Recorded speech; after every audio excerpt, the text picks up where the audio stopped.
Hello, welcome to today's episode of Juicing the Numbers, your statistics in sports podcast. I am one of your hosts, Joshua Tracy. And the one currently eating is Corwin Heller. Welcome to the Monday episode of the show. We're actually recording this on Monday because we had shit going on yesterday. So it's coming to you like, 12 hours late. And if that's too much for you, you know what to do. Suck my dick. It doesn't matter. This is some shit we do for fun. So, anyway, welcome to the Monday episode. For Thursday's episode, we'll be having Stacey Gatsoulias on from the Locked On Yankees podcast and the IBWAA podcast. If you don't know what the IBWAA podcast is, one, I'm surprised because I don't know how you know who we are and not them, especially since I am literally a member. And then two, it stands for the Internet Baseball Writers Association of America. So check them out. Sign up, register for it. Their emails are super fun. And the guys who run it do a really good job. And Stacey's very good on their podcast.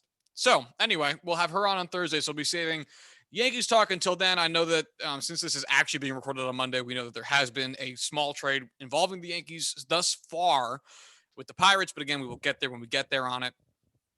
So today will be more focused on football updates and then the non-Yankees trades that have happened thus far in the MLB, in addition to everyone's favorite rumors, which is the bullshit stupid ones. So we'll get into that. Corwin Heller, now that you've swallowed, Are you ready? Yes, I am, and I'm not going to touch that. Oh, all right. I guess let's start with Aaron Rodgers because he has made the news a couple of times in the past few weeks. We mentioned this the other day in our last episode about how apparently rumor had it that the Packers had offered a 2-year extension to Rodgers that would have made him the highest paid player of all time, and he turned it down. Now, apparently, the Packers are inching closer towards an agreement with Rodgers by actually, from what I'm seeing, shortening the contract to have it be done after this season, as in addition to some other concessions that I don't think are available yet, but would be. Oh, actually, hold on. Oh, I have it. Okay, so yeah, I found it. The year 2023 in Rodgers' contract would be voided with no tags allowed going forward. So that's big. Mm-hmm. The Packers would agree to review Rodgers' situation at the end of the season. I don't know what that means. Rodgers' contract would be adjusted with no loss of income to give the Packers more cap room now. So I don't know how that would shake out in terms of where that money goes then. Because if Rodgers' contract gets shortened, you would think that their front load, maybe they convert all of that into signing bonus then? Oh, man, I have no idea. I don't It's know one of those things where I haven't. It's one of those, like, free agency starts and you go through, remind yourself, all that kind of stuff. And it's just been so hectic this year. I've done absolutely nothing to kind of like look into these details. I'm just reading the headlines now. I'm just turning into every other talking head. That's okay. I would imagine they're going to do some. There's all types of NFL cap room chicanery that can go on to avoid playing by the rules that the league made itself. Because why should the league play by its own rules? Let's just make them up as we go along. Welcome would to make the Lightning most Hockey. sense. Yeah, it makes the most sense to make it into a bonus of some kind, whether it be a signing. It wouldn't be a signing bonus, but it's an extension. Maybe it could be a signing bonus. Regardless, it could be a roster bonus. It could be a performance incentive where it pushes the cap space to next year, where there just will need to hope that revenue shoots back up and maybe a big contract disappears. But he turned it down, and he's back. Well, he has not turned this offer down yet. The final point being that I see in the concessions to be made is mechanisms to be put in place to address Rodgers' issues with the team. Obviously, we don't know what his issues with the team are in full outside of the fact that they never seem to give him players. that would actually help him not have to carry the offense on his back. But we don't know what that looks like outside of also pay Devontae Adams. That would be a pretty dope way to go out. Be like, look, I am old and on the way out. I want a bucket of money. And Devontae Adams is cool as shit. And I need you to give him a bucket of money too. Just like watch out for your guy like that. That would be super cool of Rodgers if he did that. It's like one of those things where it's like he's made so much in his career through, on-field salary, endorsements, everything like that, where, yeah, having more money is great. Capitalism is cool. Like, all the money you get, the better. Like, you can always spend it, save it, whatever. There's no reason not to take more money. But he's got so much of it already. Hey, let me help a guy out who's been underpaid his whole career, Make sure I have this guy for the final couple years of my career. And make sure he's taken care of after I'm gone, Yeah.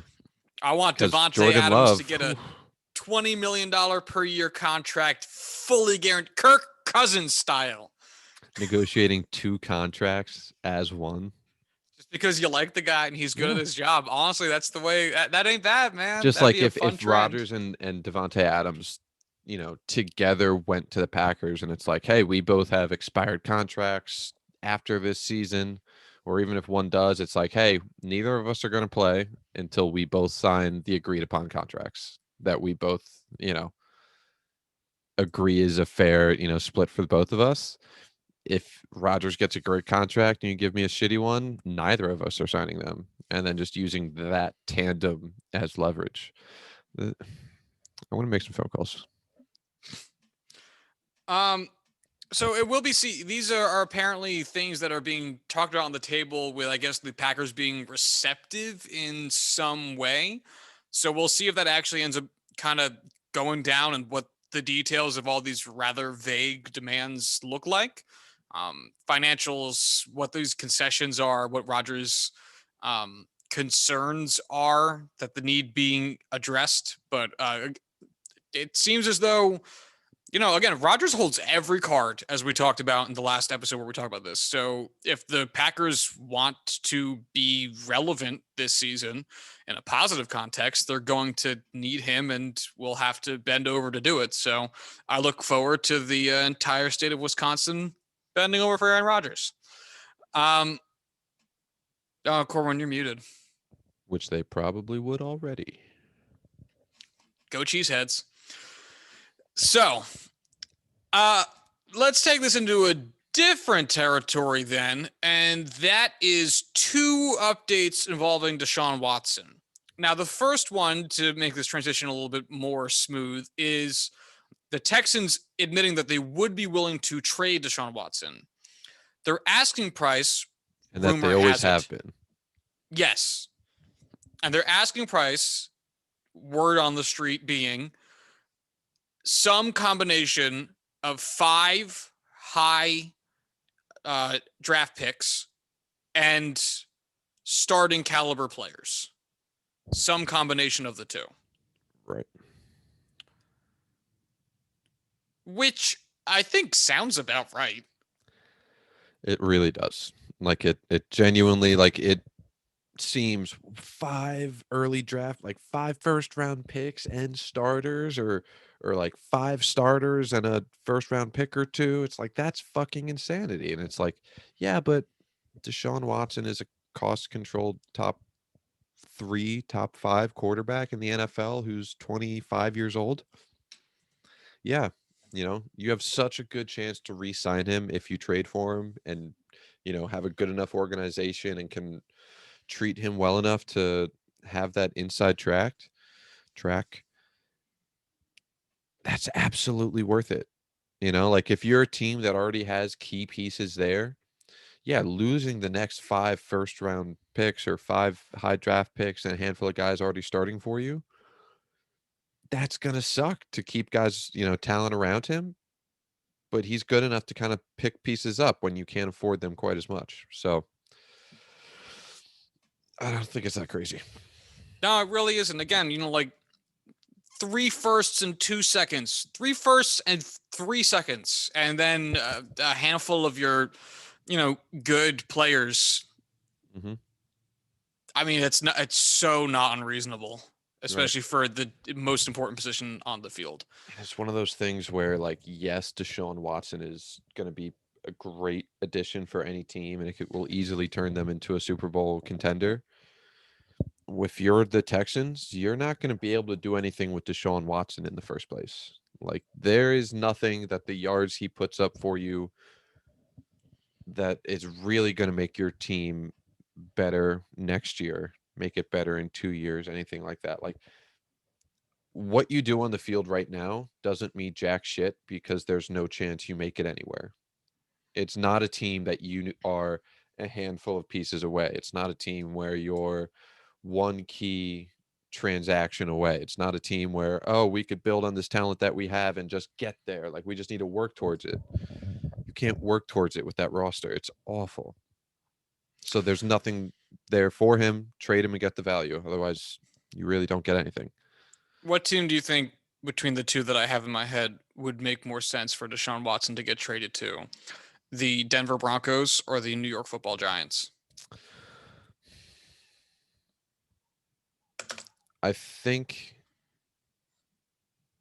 the Denver Broncos are probably in a better position to compete this year with a talented quarterback. Don't forget, the Giants play in the worst division the NFL's ever seen. And the Broncos play with the Chiefs and the Chargers and the Raiders.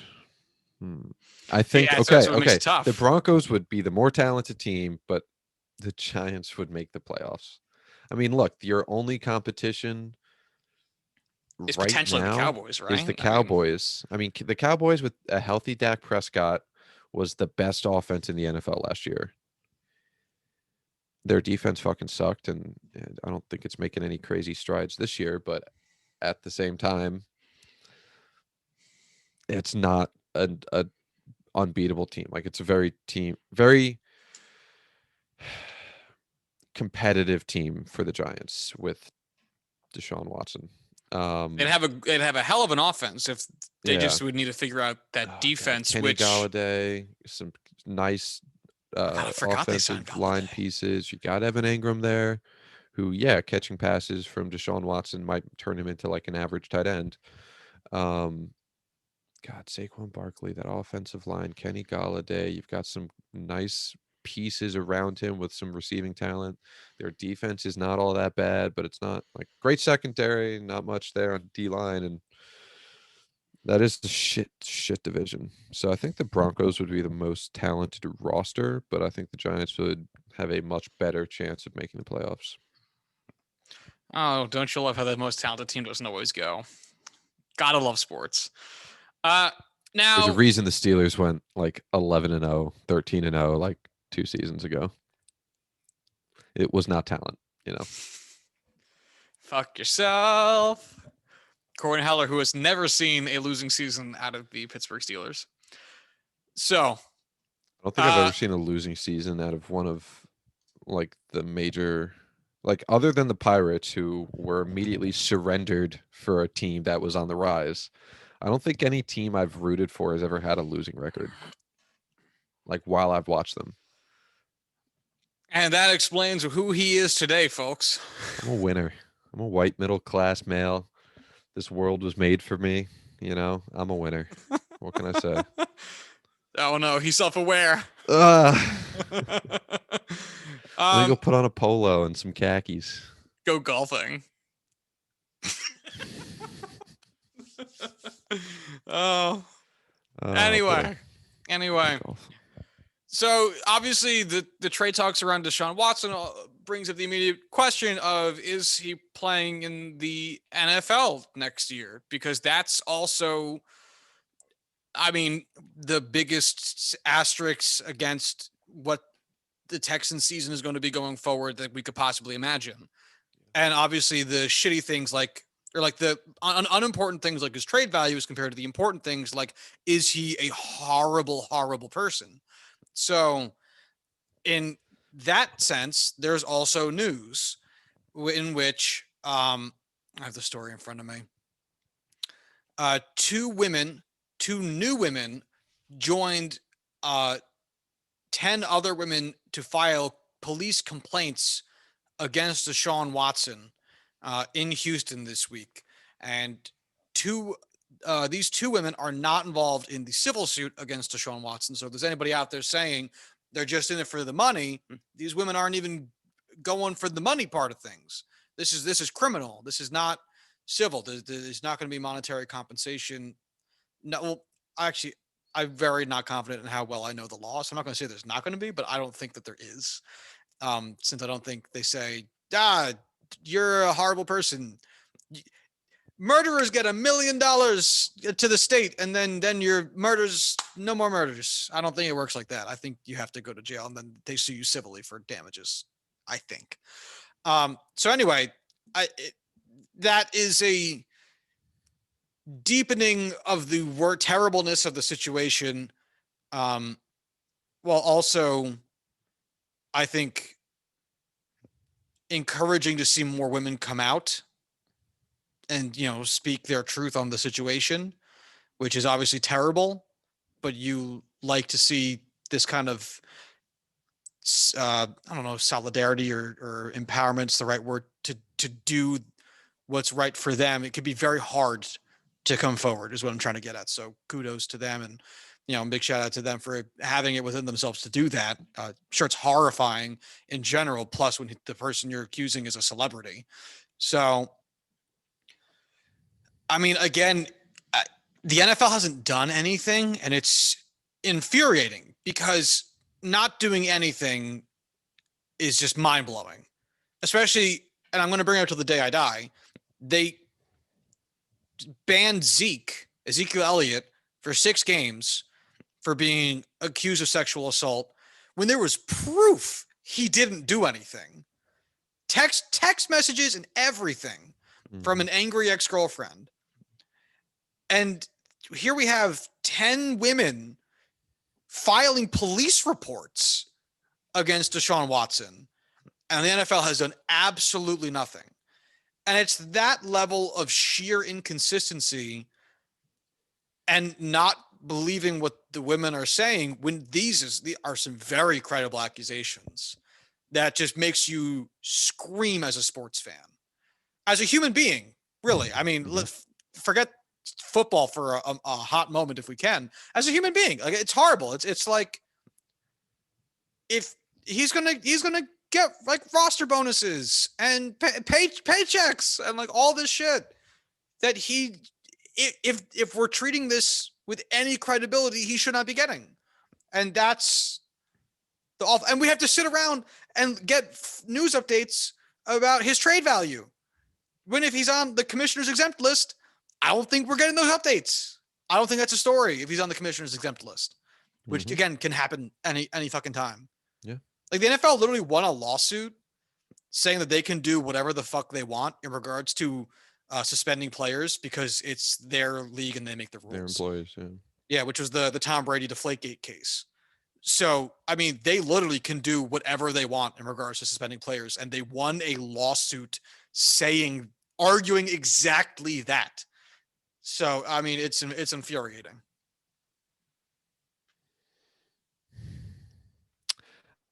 I don't expect them to ever do the right thing. So I'm very much not looking forward to what this outcome is. If we're being honest, I think he's going to file a settlement with each of the women, and we'll start week 1 with maybe a 2-game suspension at the most, if there's enough public outcry for one to be handed down.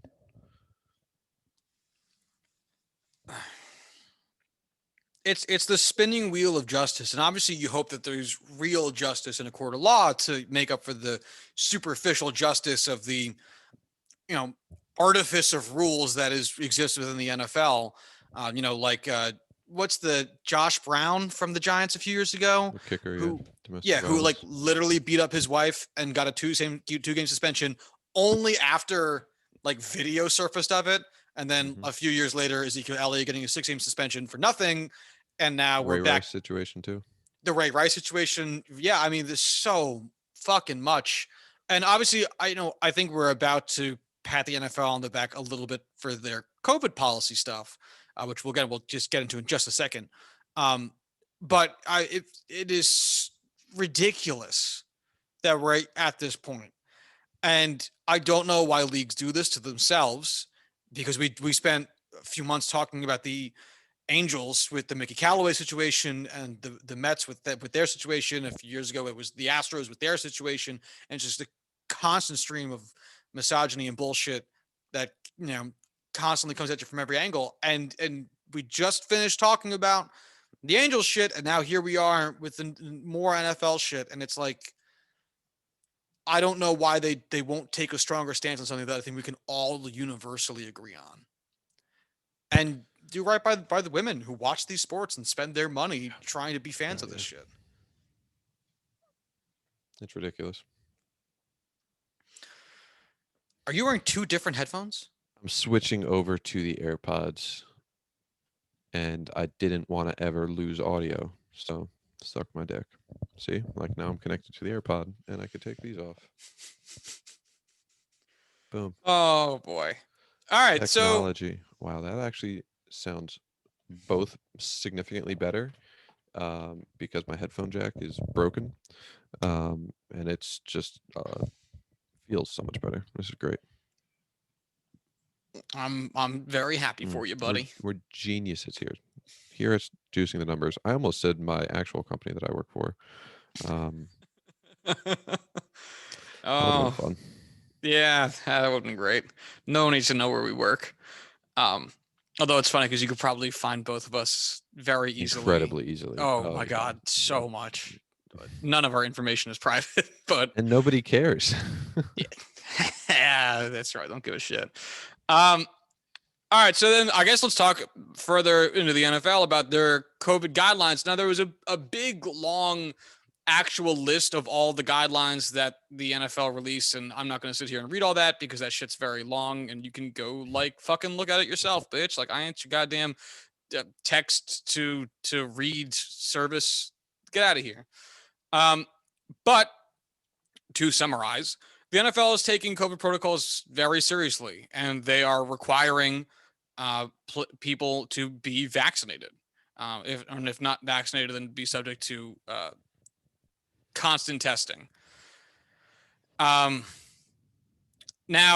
this has already had some effects, as two assistant coaches, one with the Patriots and one with the Vikings, are set to leave the NFL over the COVID-19 requirements, which, oh yes. So the Patriots coach, who was that? It doesn't give me a name here. It just says Patriots and, Cole Popovich. He's their co-offensive line coach. It's only 36. Go fuck yourself, Popovich. Their offensive line coach is 95 years old. Yeah, he's been with the Patriots since 2015.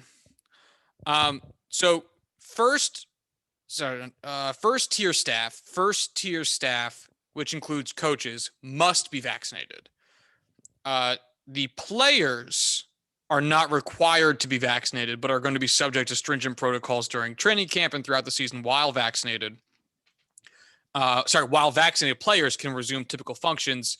And if you break COVID protocols, you are eligible to be fined $14,650 per infraction every time you break one of the rules. So obviously there is a strong incentive to be vaccinated if you're a player, but it's not necessarily required. It is required for coaches. And so far, Cole Popovich and Rick Dennison, the offensive line coach of the Vikings, who is 63. I've been with the Vikings for the past 2 seasons. For reference, the Patriots offensive line coach is not Dante Scarnecchia anymore. He retired, so it's not a 90-year-old dude. It's some regular dude, so this guy's not like a protege or anything like that. Wow. Ooh, held that off for a while. But go ahead. So are you surprised to see NFL coaches leaving? No. I'm honestly was surprised when I saw it, and I'm surprised we're seeing it now. I feel like they would have given them a little more time to get there, or would have happened already. Um, so at this point, it's kind of weird to see it, but looking back, there's nothing surprising about there being, coaches, especially offensive line, trenches, kind of, the type of stereotype I'm saying. So we Hmm. just won't go into it. But it's not a surprise that there's guys like that in the NFL who are so adamant against getting vaccinated, even to save their job. And Yeah, I mean, at this point,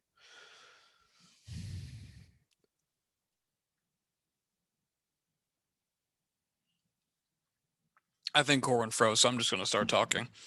Um, I am a little bit surprised to see, people really put their foot down on this in such an extreme way, because it's not like, there's no reason anyone should be. oh, hey, welcome back, buddy. You froze for a Oh, while there. jeez. Oh, jeez. Can you hear me now? Yeah, I can hear you. Yeah. All right. What were you saying? What was the last thing you heard?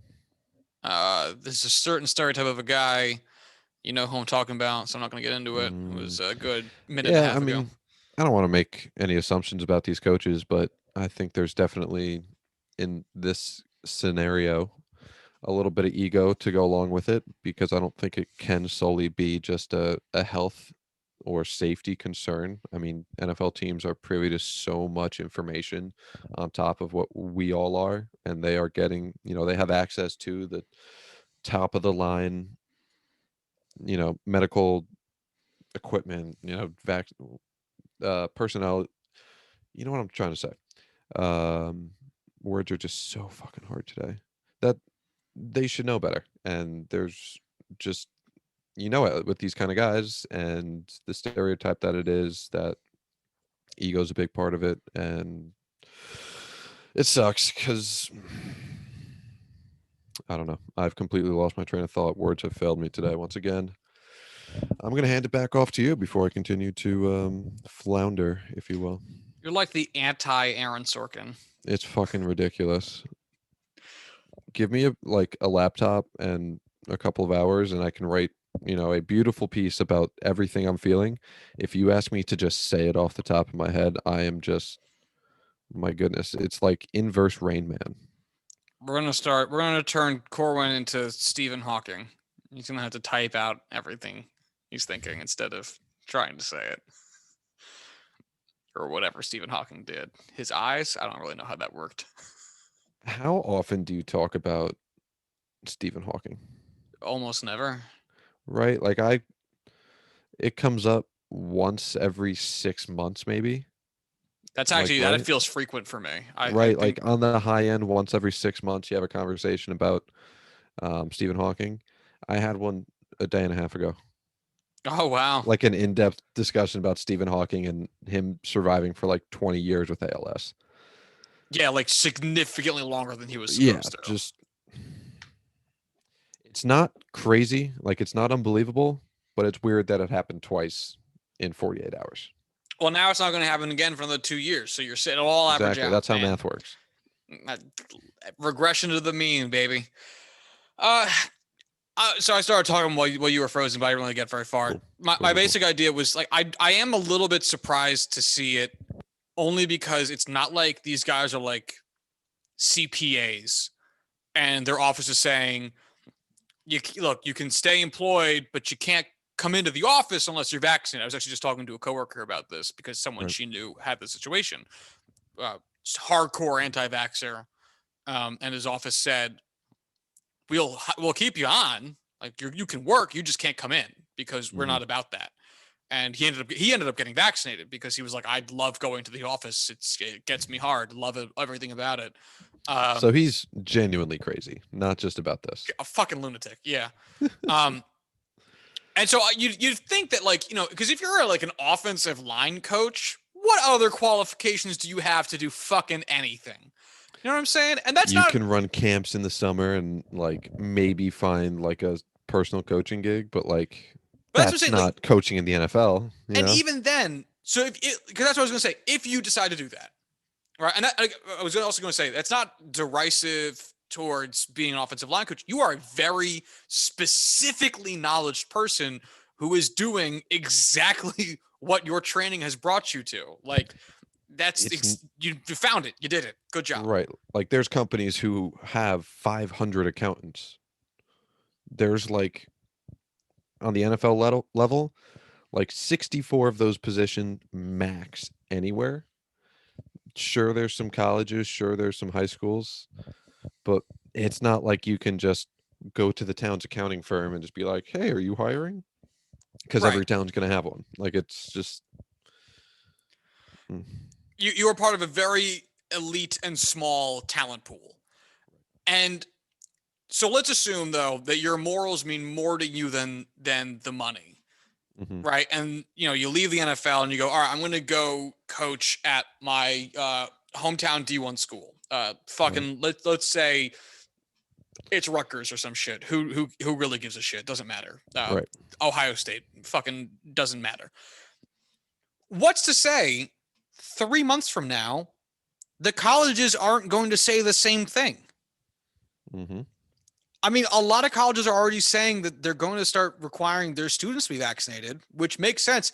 I had to get vaccinated for I think tuberculosis or tetanus, one of the two, before I went to college. Yeah. Like everyone like has the Rubinoid, something like that. Rubinol, something there was that a couple ones. Sounds like rhubarb. I didn't even fucking question it. I was like, yeah, shove that shit in my arm, bitch. Right. Like you do what you got to do. Put that science in my blood. I'm going to look up rhubarb vaccine and see how close I get. Rhubarb vaccine. But so, let's say you do that. You leave the NFL. You let's say your paycheck is, I don't know, it's the NFL, so it's goofy. Let's say it's like $200,000, and you go to a college job and you cut your wage 25%. Now it's $150,000, and then the college is like, you got to get vaccinated, and you're like, fuck that shit. I'm gonna go do one of the other things Corwin said and become like a private coach or like work at camp. I mean, like what's the upper bound on your pay then? And what's the feeling of success that you were once in the NFL and now you're that random guy giving private lessons and working at a camp? Like you are working yourself backwards in your career, backwards in life, and backwards financially, all on the back of some made up bullshit morality. When instead you could get a shot that like hundreds of millions of people have already taken, and several billion would love to get if they had access to it. And guess what? By the time you realize that you're a fucking idiot and you've been out of the NFL for 4 years, no one's going to want you back. What's this 4-year gap in your resume? Oh, you're an idiot? Yeah, get the fuck out of here. You turned down a job with the Patriots because you didn't want to get vaccinated and you want us to trust your judgment? You're a moron. Absolute nincompoop. Get the fuck out of here. Leave the front office. Like, why would you? The 63-year-old guy, fuck that guy. I mean, like, you're going to get it super fast and you're going to end up in the hospital super fast. Like, you're going to get it. And then, like, 3 minutes later, you're going to be intubated. And he's at retirement age anyway. He can just say, fuck it. Like, whatever. Yeah. He's made his bag enough. I'm sure he can just like go shove sand up his ass and have a happy life with sand up his ass. Like I'm sure the man, I'm sure the man at 62 is like, man, do I want to just retire? Like I make millions of dollars every year. I don't give a shit. Like I'm set for life. My kids are set for a long time. Like grandkids will probably be getting a big chunk. I'm debating retirement anyway. So it's like, all right, get this vaccine or go hang out on your boat every day and fish. And it's like, well, I'm kind of already leaning this way. So sure. Yeah, no, this will be the reason I'm getting fired and can collect my severance or whatever. It's like, sure. But yeah, the 32-year-old, fuck that guy. You're just an idiot. You're an asshole. Oh man, if I was that dude's wife, I'd be pissed. Go tell him to read a book, but I know he can't read. Yeah, that's why he sticks to a job where he's got to read his X's and O's. Oh God, it's like a kissing booth employee. Rubella vaccine. Rubella. Yeah, kind of like rhubarb. I was close. Happy that I was still close and didn't just pull something out of nowhere. I was a lot closer than I thought you'd be. Me too. For being honest, me too. I will also, so that's the coaching perspective on it, and we'll see what else happens with that. But the players themselves have also made some statements regarding that, as some media members have asked, "Are you vaccinated?" Um, Fucking Dak Prescott had a hilarious one where he said, "I'm not going to answer that. I think that's a HIPAA thing." It's not, sir. It is not. Like you can, someone on the street can just be like, "Hey, do you have cancer?" And you don't have to be like, you can't sue them for that. An employer can't come over to your desk and be like, "Hey, Jimmy, you got cancer? We need to figure out next year's payroll." Like that can't happen. But like, I can walk down the street and be like, "Hey, man, you got the flu today? Like you looking kind of ill." Like that's not, it's not the same. Those protections aren't all the same. And even the one that was actually protected isn't even necessarily a HIPAA thing. That's just a protected statuses thing. The HIPAA thing is like, my doctor, I can't go to my doctor and be like, "Hey doc," my doctor is going to come up to me and be like, "Hey Dak, you've got AIDS. Like, I don't know how you got it, but whatever, you got AIDS." And you'd be like, "Fuck, I got AIDS. All right, we'll start treatment." And we'd be like, "Yeah, like super cool. Like, we're going to get you all better, all good, and all that." Your doctor then can't turn around and be like, "Hey, media, Dak Prescott got AIDS." That would be a HIPAA violation. That would be a medical professional abusing the information that you shared or that you guys discovered together within the confines of a medical facility where there was a semblance of professional trust. That would be a HIPAA violation. You being asked by a random person who happens to also be holding a microphone, "Hey, did you receive a vaccination?" is not a HIPAA violation. That is a man or woman or otherwise asking you a very basic question that you, I guess, just didn't feel like answering. It's really annoying when someone quotes something incredibly specific. Like, hey, if you get a fact in a story wrong or like a figure in a story wrong, like, oh, 42% instead of 4.2%. Like, yeah, there's a huge difference between those two numbers, but at the very least, I can understand where the mistake was made and why. With this, it's like you just genuinely don't understand what it even stands for or what it is in the first place, rather than misunderstanding some detail of it. Like it's the core pieces that you're missing rather than a mistake. And I just don't get how you can be that surface level, even though we spout random, you know, assumptions all the time. At least we're doing it about something as dumb as baseball and football rather than, the law of the United States. Well, and also, like, if you're going to hold such an important opinion, you should be able to eloquently speak on why you have that position. Mm-hmm. If you're going to say, after so many across the globe, hundreds of thousands into the millions of people have died from this illness, that you are going to willingly turn down, as a wealthy individual, a free vaccine that can keep you from dying like so many of your fellow humans have. You need to have a reason for why you're doing that and be able to speak on it in some intelligent fashion instead of just saying, I think that's a HIPAA thing, because it's not. And you're a jackass for not at least trying to say why you have that stupid ass opinion. And the reason that they're not saying why they have that stupid ass opinion is they know it's a stupid ass opinion. And if they do say why they think they have that thing, they're going to get dragged for it because it's absolutely idiotic. Mm-hmm. And hey, maybe they changed their tune. Mookie Betts had like a kind of tap danced around in the anti-vax thing early in the MLB season, and then came around and was like, "I got vaxxed up. Like, it's good. Everyone should do it." And maybe you'll see that from this types of players. But like, man, you got, oh God, and not Deshaun Watson, Dak Prescott? not Dak Prescott, the wide receiver with the Cardinals now. DeAndre Hopkins. DeAndre Hopkins, thank you. That's where the D was coming from. He also was had some like Twitter comments, and we've seen a few others from a few other players, and it's fucking unfortunate, man. That's very fucking unfortunate. But hopefully they see the NFL trying to take this shit seriously, and they take it seriously, or they at least do some learning on the subject. But fuck, is it not great? Do some learning on the subject. You gotta do your learnings. Gotta do your learnings. Yeah. What now, sir?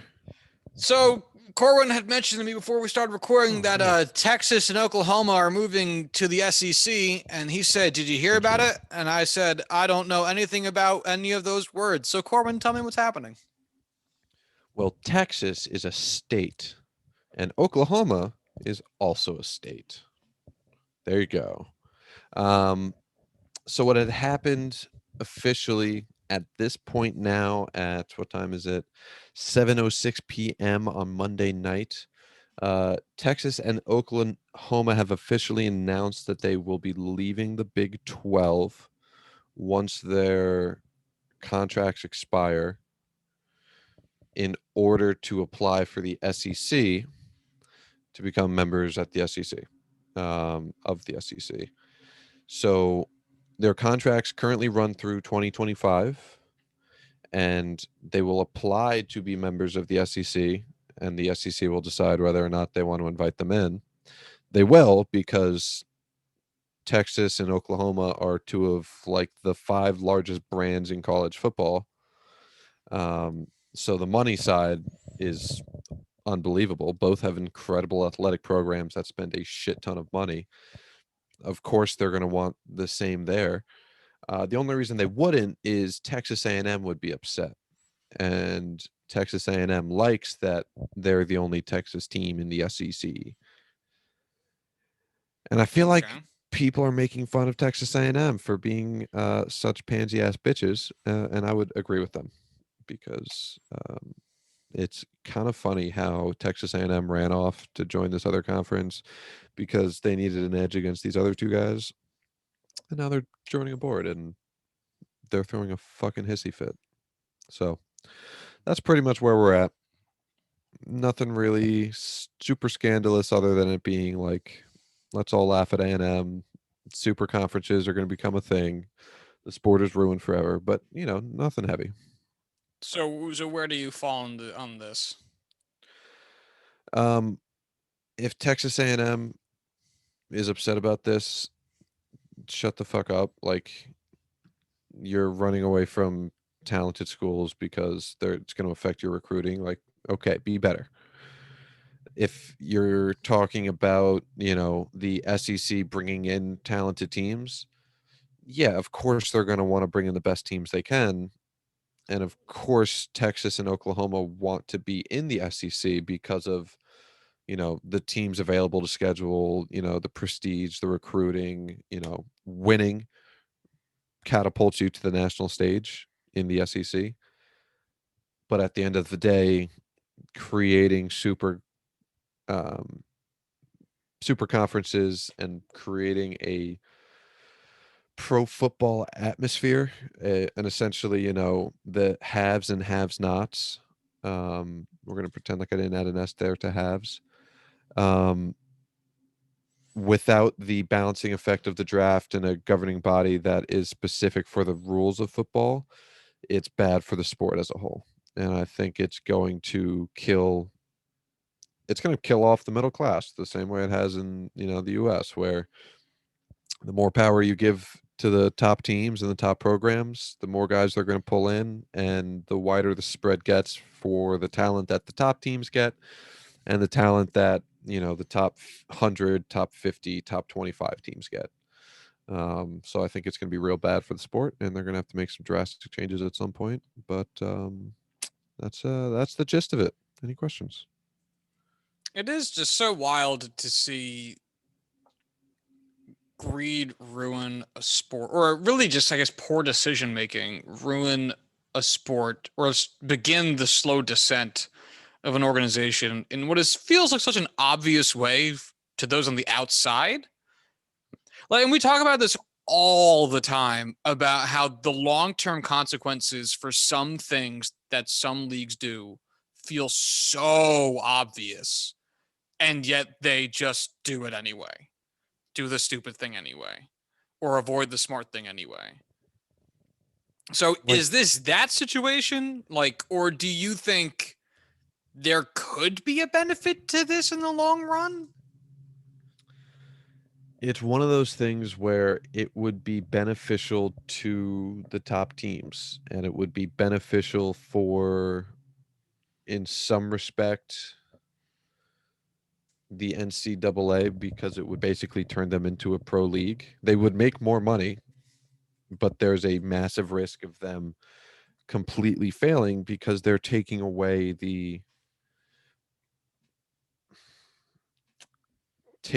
that last piece that holds up the competitive balance between pro and college football, where you already have players getting paid for their likeness and image, which is by all means something that should be more of a constitutional issue than a football issue. I fully support that because it's not teams paying players, it's an indirect source of income. But this is something that is direct with the football on the field and directly affecting the ability for smaller schools to acquire talent. And while it's similar in a way to the indirect, money coming into players' pockets and basically having larger programs be able to draw up, more of that money for its players, this is something where it's not going to be a short-term change. Like, they're going to join the SEC and sign a 25-year, 20-year contract. 20 years of SEC being a even larger black hole for talent, not in a negative sense, but just how it's able to draw in players, because there isn't free agency, there isn't a draft. It's just, hey, wherever a 17-year-old kid decides he wants to play football, that's where he's going to go play football. I think the competitive balance of college football as a whole, and the competitiveness of being able to compete for a national title of the 129 Division One FBS schools is, at liberty. I'm very long-winded this episode. This never happens. I know. I'm really quite enjoying it. We haven't heard this is more Corwin Heller words this episode than we've gotten in like the last 5 combined. It's crazy. And that's very negative because that's not great for someone hosting a podcast. But I will let Josh speak too. Oh, gee, thanks, buddy. Oh, you're welcome. All right. Well, do we have any other football topics, or shall we transition into the MLB? I'm fine transitioning to MLB. All right. Well, as I said at the top of the show, we're going to save the Yankees talk until Thursday's episode when we have Stacey Gotsulias on to talk about it, talk about the team, their moves, what they mean, how they feel, stuff like that. But there's been a couple of things that have happened already that we can get on into. So we'll start with the Nelson Cruz trade, because why not? And that is, what day was that? The 22nd. So it was actually a little bit ago at this point. Did that? I think that's when our episode released, which is why we didn't talk about it. Yes, that was last Thursday. When the Minnesota Twins and the Tampa Bay Rays exchanged 2 players aside. The Rays got Nelson Cruz and Calvin Faucher in exchange for Joe Ryan and Drew Stottman. So just a little background on Joe Ryan and Drew Stottman. In 2020, those 2 players were ranked as Joe Ryan was the 11th ranked prospect in the Rays system, and Drew Stottman was the 27th ranked prospect in the Rays system. With the Twins, Joe Ryan is now the 6th ranked prospect, and Drew Stottman jumps all the way up to 13. So that really just helps illustrate how much of an impact those 2 players are in the Twins farm system, going from, what did I just say for Ryan. Yeah, 11 and 27 are now 6 and 13. Huge difference maker for them. So obviously it seems like a good trade. And then let's see real quick where our boy, what's his name again? Fucking Gouchman? Foucher. Anthony Foucher. Oh man, he doesn't even, does he register? He's not in the top 30 for Rays prospects. So yeah, which makes sense because the real point of this trade is not to acquire Calvin Foucher. It is no, it is to acquire Nelson Cruz. 42-year-old. And it's so funny. He is 41, I believe. Yeah. Just turned 41. Happy birthday. Still young. Still an all-star. So far on the season, his slash line is 289, 367, 542. That is an OPS of 909, an OPS plus of 153. Still very good. And he's 42 years old, 41 years old, and has a 153 OPS plus. That's stupid. It's so dumb. It's so dumb. And that OPS plus, might I add, is the 6th best OPS plus of his career. It's so stupid. He's 40. Dude's just 41. hitting baseballs, just murdering them. It's so much fun to watch. He's been in the league for 17 years. 05 was his rookie year. 17 years, and he started when he was 24. It's so stupid. It's so dumb. I love it so much. Now, it's so funny that this was one of the first trades that ended up, I think the first trade that ended up breaking around the trade deadline, because in our AL standings review, Corwin and I talked about down the stretch what team would look better, the Sox or the Rays, and my main concern was the Rays batting, because bullpens can wear down if you overuse them too much, and the Rays were bullpen reliant with some subpar hitting. And wouldn't you know it, that's exactly what they thought too, apparently, with this trade. I'm not a genius by any means, because that was the obvious conclusion I think everyone and their fucking mother came to. But this drastically transforms how this team is going to be set up. Obviously, Manuel Margot is still a hurt, so this takes Austin Meadows.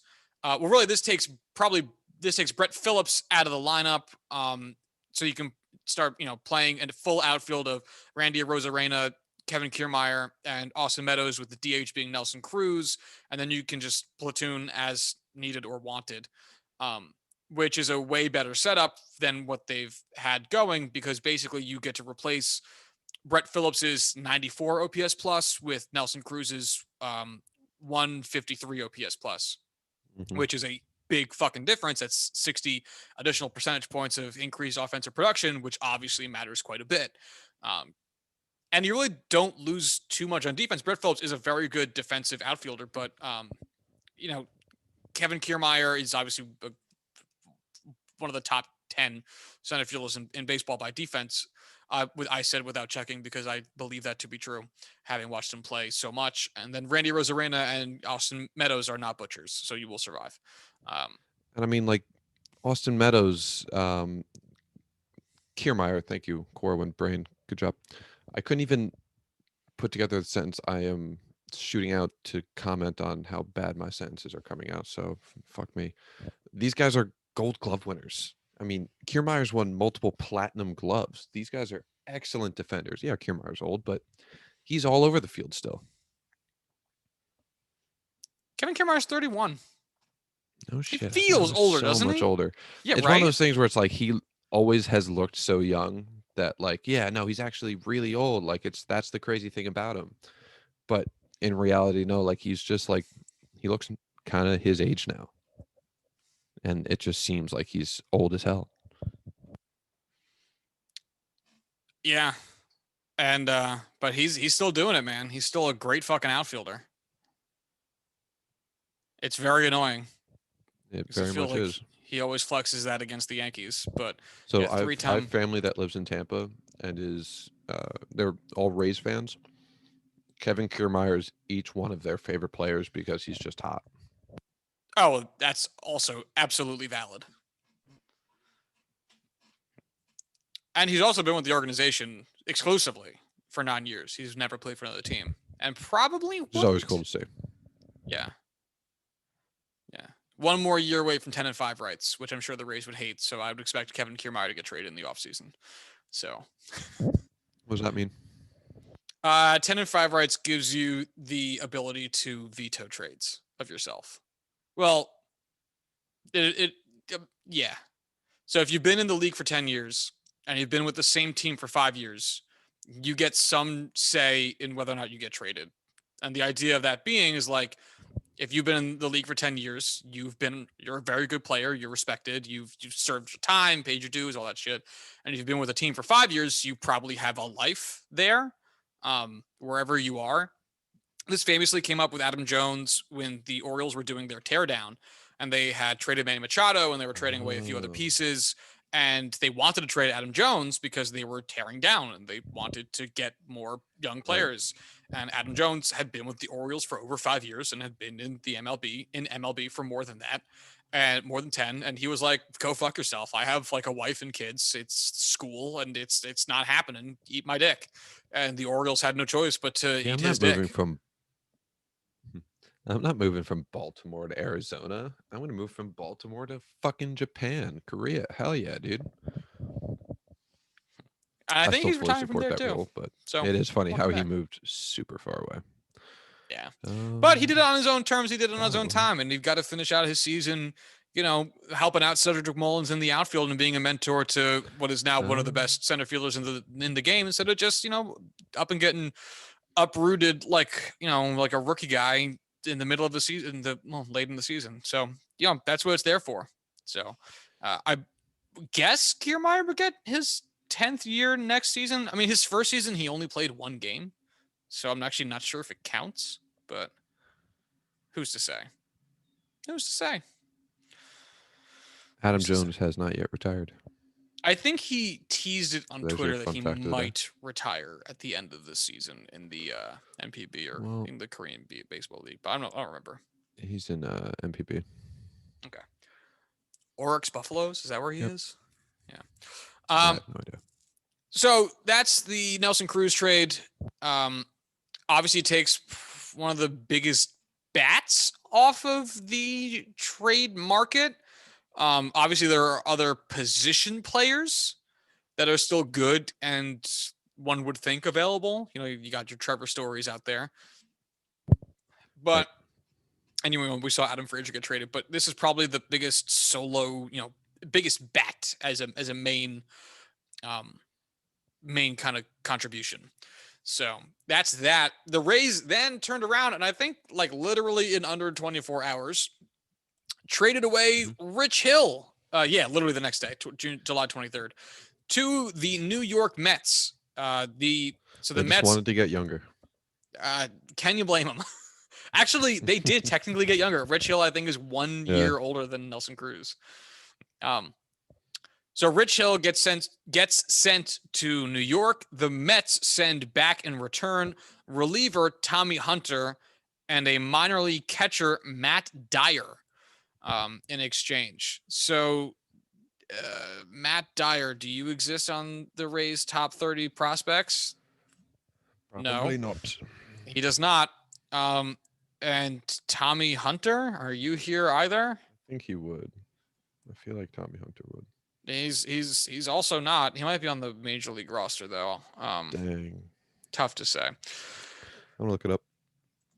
But this feels like a very Rays move. They took a flyer on Rich Hill and he came out and performed well for them, and then they turned around and flipped him for prospects. And that is exactly what you would expect a team like the Rays to do. Pick up a guy for $2.5 million, which really isn't much money, and then go and save even more money by getting 2 guys that cost even less combined and will ultimately cost less going forward, be younger, and everything that I would want as the cheapest team in baseball. So Tommy Hunter is on the major league roster and has a 461 OPS plus. He's a reliever. Yes. So he's allowed a 461 OPS plus? No, He has bat for 461 OPS plus. He's gone 1 for 3 with Oh, 1 hit, and that's it, I guess. I see what you've done, and I did not appreciate it. Yeah. No, you're welcome. He has 1 total base. I don't know how he's 1 for 3 with 0 walks and a 2000 OPS with 1 hit. 1 single, I should say. I don't know how that works out either. Oh, he has 3 plate appearances, but only 1. Oh, I'm stupid. He's been in 3 games as a batter, but only has 1 at bat, 1 plate appearance. I don't That makes understand how much more that's sense. possible, but sure. That makes much more Maybe as a sense. runner in extra innings. I don't know. Yeah, no idea. Can't help you. Sorry, I'm just trying to find trying to find Tommy Hunter on the fucking depth chart, and why can't I find? It says I'm not sure he exists. I've convinced myself he doesn't exist. Tommy Hunter is not a real person. Wait, he's 35. 40-man roster. Yes. He's 35. Sure. Jesus.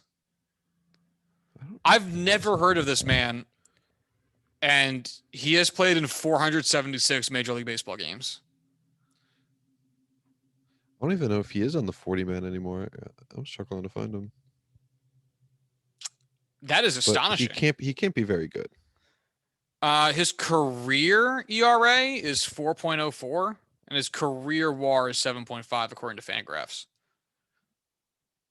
Like, he was According on to Baseball the Reference, he Orioles. has a 11.1 career and 0.4 so far this year. Career WAR, I should say. So this is also actually his second stint with the Rays. He was there in 2017.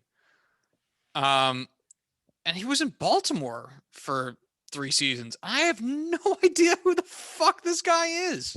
He's honestly been really good as well. Like his last he had a 0 ERA in 5.1 innings last year with a 3.8, 2.61, 3.18, 4.18, 2.97, 2.81. Like he has some really good seasons on here.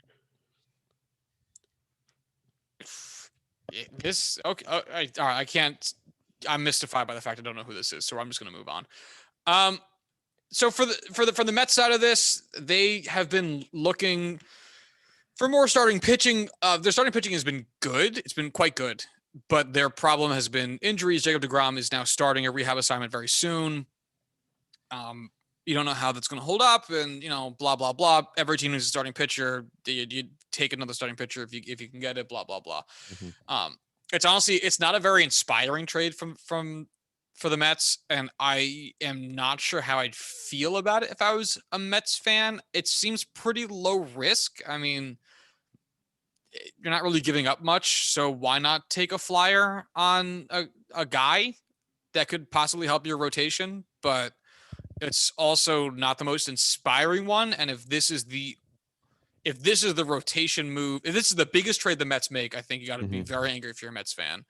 But I also wouldn't bank on it being. I don't know. It'll be interesting to see what else the Mets do. This could end up just being a way to clear guys off the 40-man. Since this was a 1 player for 2 player type situation, maybe that's the Mets doing some shuffling to try to make a bigger splash with a second trade later on. We'll see. I don't know. But I can't say this is not going to, I think, make or break the Mets season. But I could be talking about my ass. Who knows? When do we not speak out of our ass, though? Never. Always out the butt. Touché. Every day. Touché. All right. Well, the only other trade that has occurred has been the Adam Frazier trade, which has probably been the splashiest trade. Okay. How awful is that? I don't even know what song that was. Oh, it wasn't. It was just me saying, hell yeah. Okay. Oh, man. I forgot I don't have video, so the face doesn't come through either. Oh, this is awkward. Oh, boy. It's fucking awkward, bud. You're fucking awkward, bud. Figure it the fuck Wish you weren't so fucking awkward, bud. out. Um, Hey, Josh, we're gonna throw each other some super soft birthday parties coming up. oh, you know it, pal. Um, fuck. All right, I was trying to regain my train of thought here. So the San Diego Padres have traded for Adam Frazier. They received Adam Frazier in exchange for Tusupita Marcano, who's an infielder, outfielder Jack Sawinski, and right-handed pitcher Michelle Miliano. And Pittsburgh is sending over Adam Frazier and about $1.4 million. So once again, we're entering the realm of paying a player to not play for you, which is a choice, that's for sure. Yeah. From the Padres' perspective, which I'll let you talk about more since I'm sure you know more about it. I like the strategy of just take who the best players and figure out the positions after the fact, because if you limit yourself by positional need, then you might end up missing out on good bats, and it's like, first base ain't shit to play. So, if you're a better middle infielder, then like moving over to first will be easy as shit for you. So I think this is probably a good strategy for them. Just to finish that before turning it over to you, Tusupita Marcano was the Padres' number 6 ranked prospect in 2020. Who are the other names? I just lost. Oh, Jack Sawinski. I don't. I forget it already.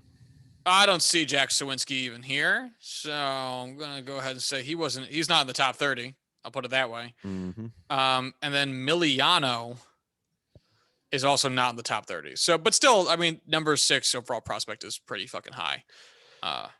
And even then, oh, sorry. I'll let you finish before we start off. Interestingly enough, Tusupita Marcano actually gets dropped down a spot in the Pirates prospect system, which must mean they're building quite a prospect system, because he's now number 7 in the Pirates system, and the other 2 guys also do not crack the top 30 prospects here. So, right. Yeah, there you go.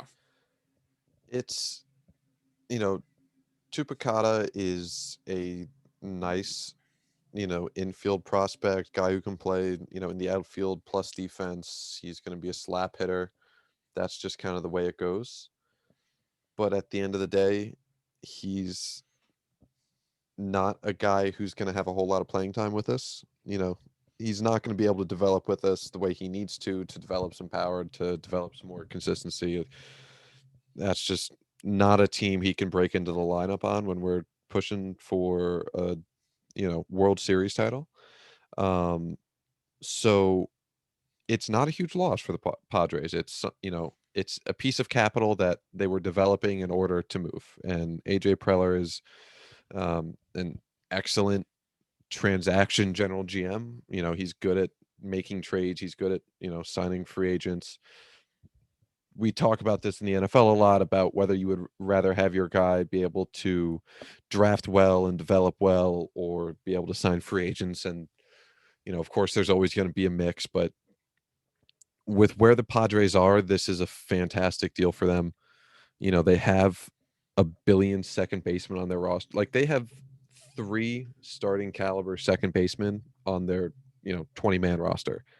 Ha-Seong Kim, Jake Cronenworth, and now Adam Frazier are all natural second basemen, but they're going to be playing, shortstop. They're going to be playing, not shortstop. They're going to be playing second base. They're going to be playing first base now, with Jake Cronenworth assumedly moving over to replace Eric Hosmer.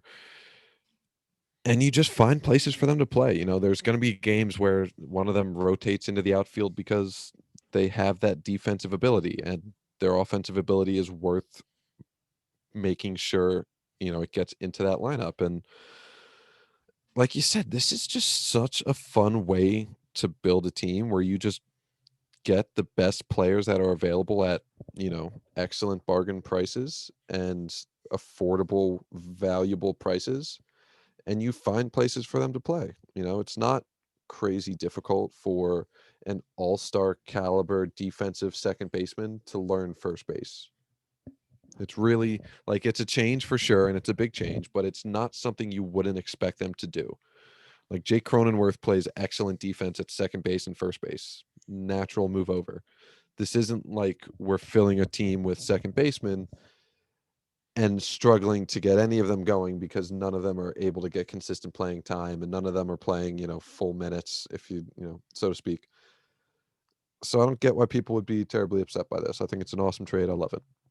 Yeah, it's funny to think that so if you don't get or you think it's a waste to keep getting second baseman, would you be upset if you had a team, an infield full of shortstops? Or an infield of 4 shortstops, or an outfield of 3 center fielders. Right. Do you know how stupid that sounds? It's fucking idiotic. So you want to take the guys with the best defensive proficiency and say they can't play anywhere else because it's like saying the closer's the closer because he closes. It's fucking stupid. Right. It's arbitrary as shit. I get it if you're filling up the infield with first basemen. Oh, yeah. A bunch of Albert Pujols and Eric Hosmers and guys with abilities to play pretty good first base, mediocre third base, and fucking awful in between. Sure, there's a reason to get upset by that, but come on, this ain't it. Yeah.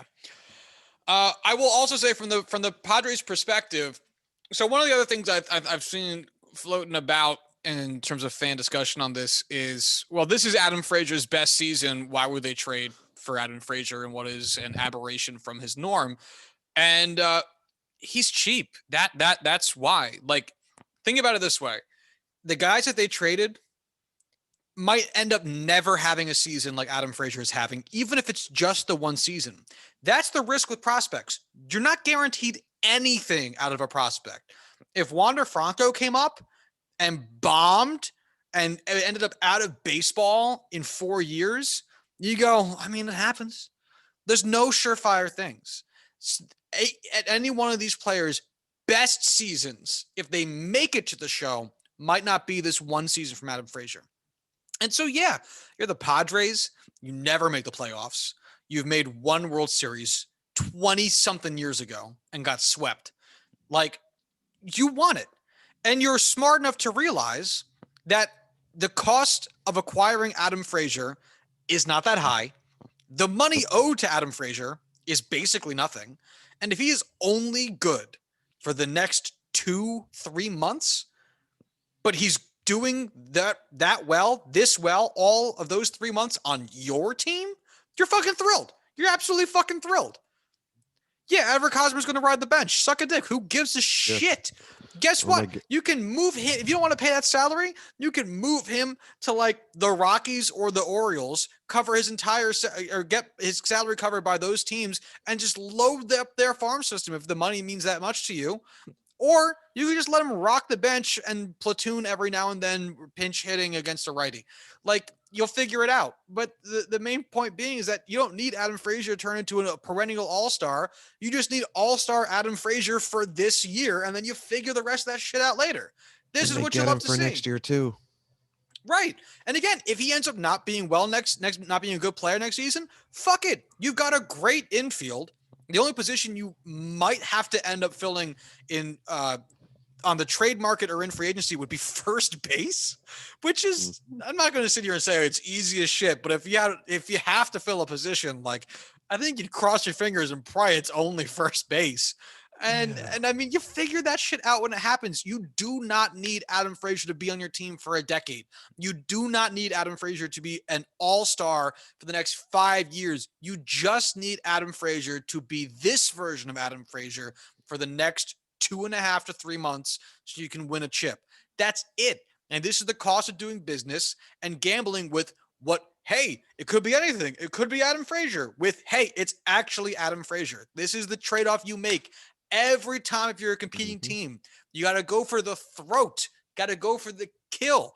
It'd be so much worse if the Padres get bumped from the playoffs in the first round in the wild card game, which is a sincere possibility that they end up getting to only that game because they were one batter shy, one upgrade over Eric Hosmer away from being in the second round of the playoffs and being able to make a run. You do not want to be in that position. It makes all the sense in the world. there's not a single team in MLB that wouldn't have gotten better making this trade.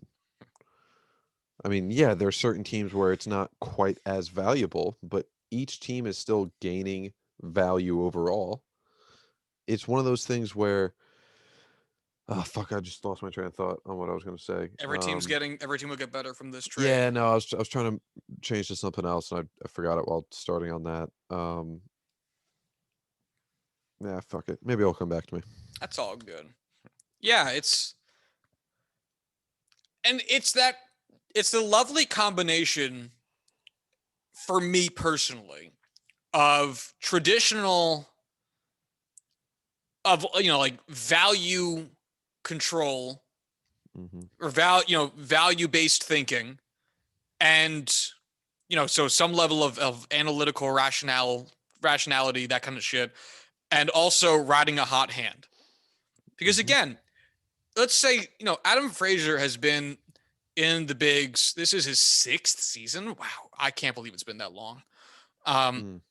This is his first year as an all-star. This is only his 2nd full season over a 100 OPS plus. Like, I'm sure there's plenty of signs that this is not the true Adam Frazier. And that's fine. That's totally fine. If you are riding a hot hand, but you keep fucking winning, keep riding the hot hand until it ain't hot anymore. Yeah. And again, the Padres roster is constructed in a way that they can do that, and it's not costing them shit to do it. This is what every fan should want their team to do. Some random player is having a phenomenal year on a team that's not going to make the playoffs, and chances are that won't last forever. Good. He won't be expensive. Or even if it will be expensive. Like, how expensive can a guy get? Like, go out and get him. Do it. I love this shit. Absolutely. I did remember what we were talking about. There's the sunk cost fallacy here where, like, Eric Hosmer has a shitty ass contract. It sucks. He's getting paid $20 million to be a guy that only knows how to hit directly into the dirt. That's just the way it is.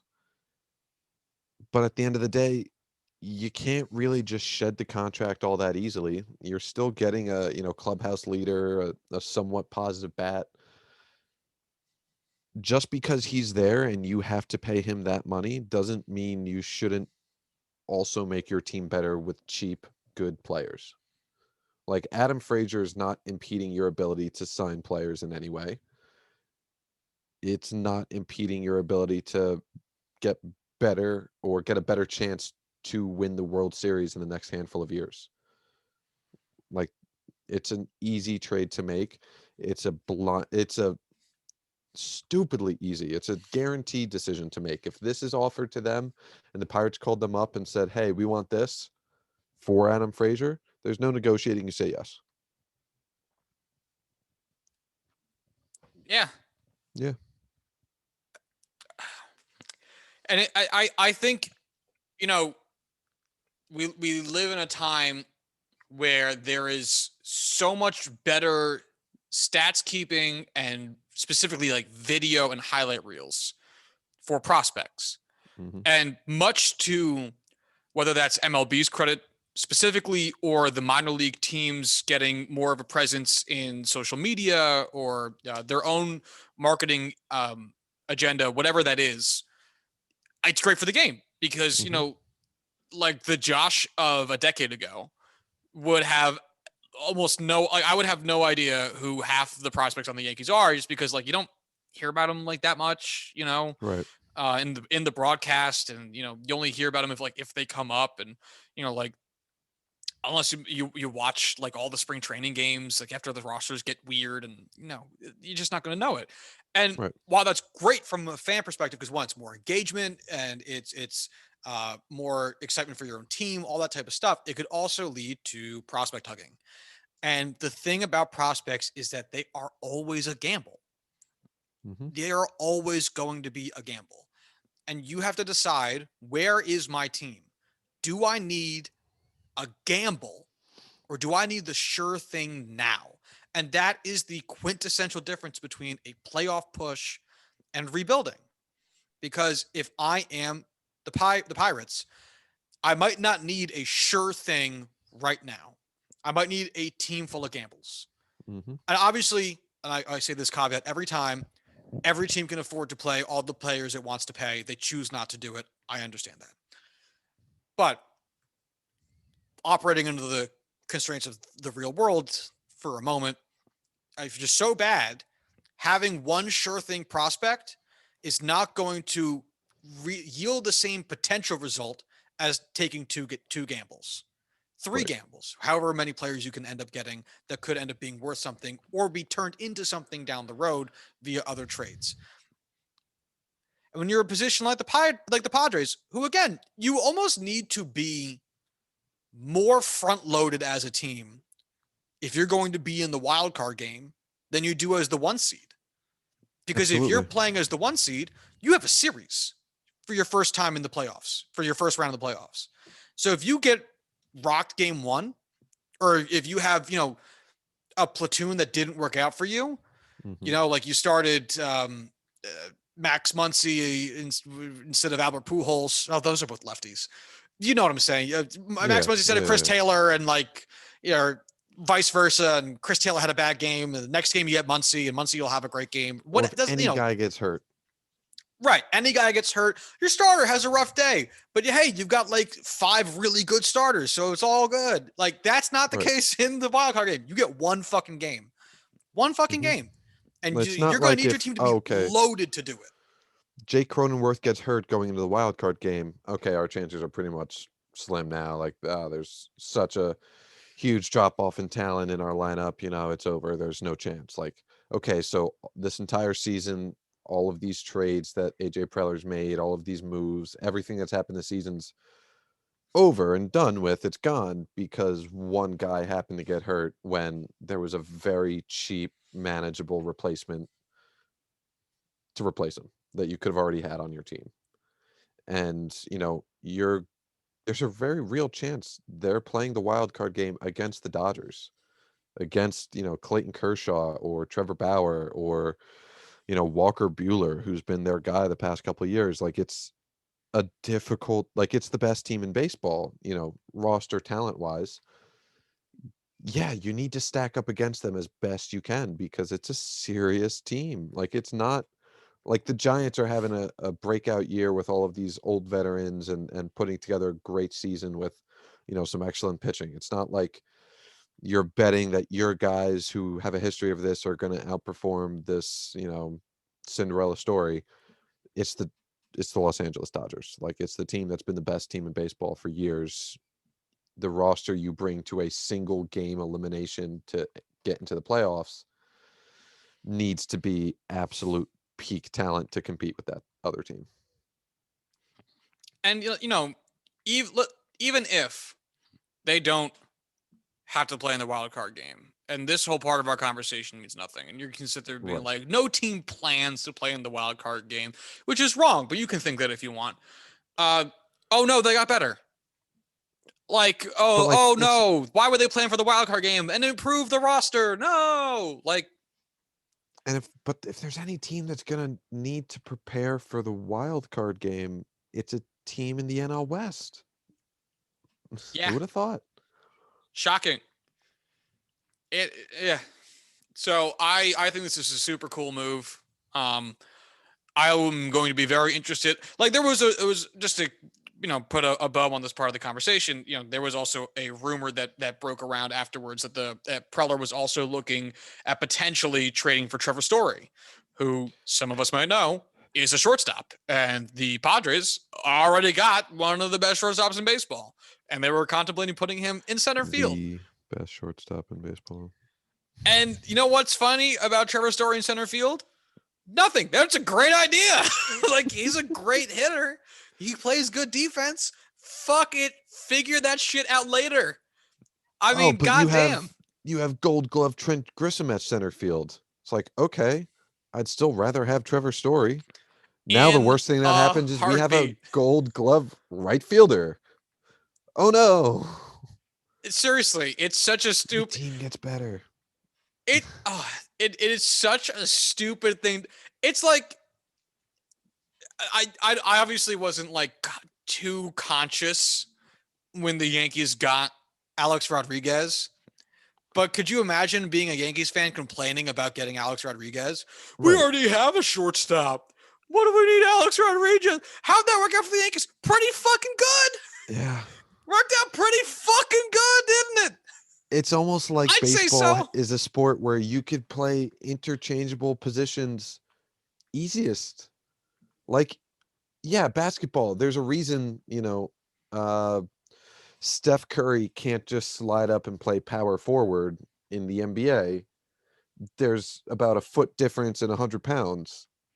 In football, your right tackle isn't going to be able to just move on over to tight end or wide receiver just because he's tall. Like, baseball, by all means, has very different but very interchangeable positions where the foundational principles are the same. And it's only half of your role on that team. You can just move around. Oh, that's one of the things that makes the game great. Gotta love it. Yeah.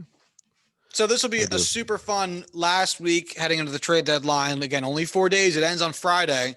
So we won't get a chance to do a full recap until the following Monday's episode. That'll be, I don't know, like August 3rd or some shit. Hopefully, if the Yankees do anything cool, they do it prior to Wednesday night when we'll be recording with Stacey Gatsoulias. So again, check that shit out and follow her on Twitter and shit. She's super funny at Stace Gotts. But that'll be next episode. If you want to follow the show, our show on Twitter, you can do so at Juicing Pod. We don't really post from there very often. If you'd like to follow Corwin on Twitter, you can do so at Corwin Heller. If you'd like to follow me on Twitter, do so I'm not Corwin, at Joshua D. Tracy. And if you'd like to send emails to the show, you can do so at juicingthenumbers@gmail.com. And until Thursday, y'all have a good one. Bye.